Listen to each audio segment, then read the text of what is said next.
Good morning, good evening, hello to the audience, wherever you are. Um, Now I have the pleasure to introduce Dr. Glenn Ahlers from Soliculture. He is CEO and founder of Soliculture, and today he will share with us a commercial scale luminescent solar collector for agriculture. Glenn, over to you. Okay, thank you, Christoph. Uh, yeah, so today I'd like to talk to you about a large-scale, commercial-scale luminescent solar collector for agriculture. This work was started back at the University of California at Santa Cruz, where I was a professor back in 2011 is when we started this work, and we've since commercialized it through the company called Soliculture, and we've been in commercial production since about 2015 for this luminescent solar collector. So first I need to talk a little bit about what is a luminescent solar collector. So this technology has been around since the 1970s. It was first proposed back from Ford Research Labs in 1976.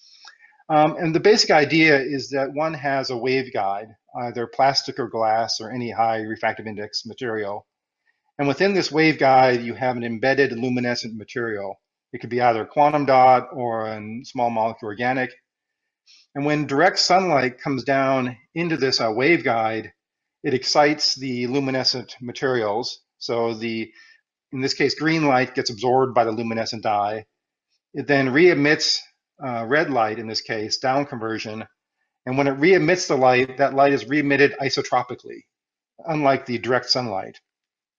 So because it's isotropic, roughly 80% of the light gets captured within the clear material as a waveguide. And it bounces around inside the material through total internal reflection until it finally reaches the edge of the waveguide where you put a solar cell, and that solar cell then absorbs the radiation.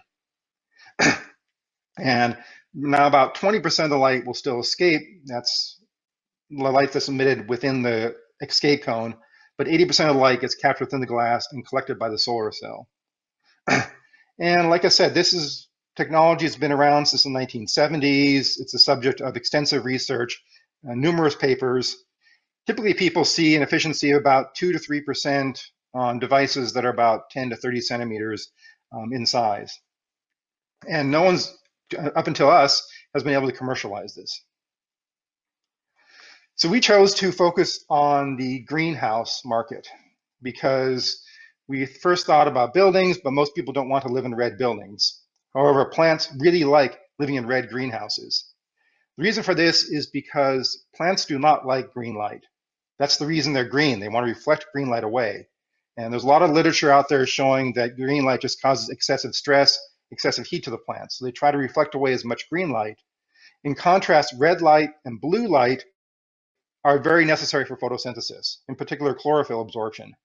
So you need red light, you need blue light, but you don't need green light. So what our covering does is it converts the unnecessary green light into beneficial red light.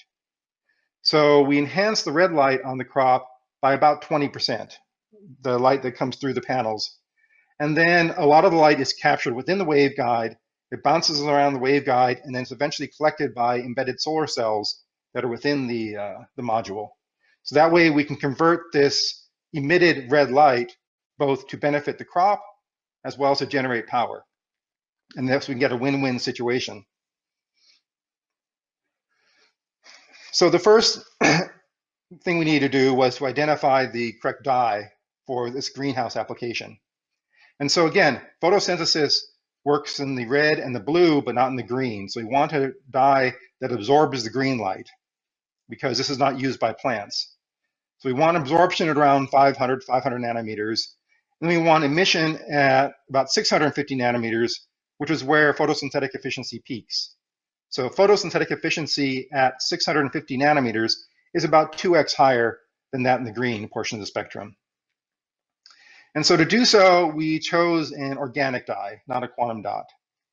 The reasons for choosing an organic dye was, first of all, the quantum yields are very high. This dye has about 95% quantum yield. It's very, very stable in PMMA, and we've been able to show a 10-year lifetime in direct sun. And that's really challenging.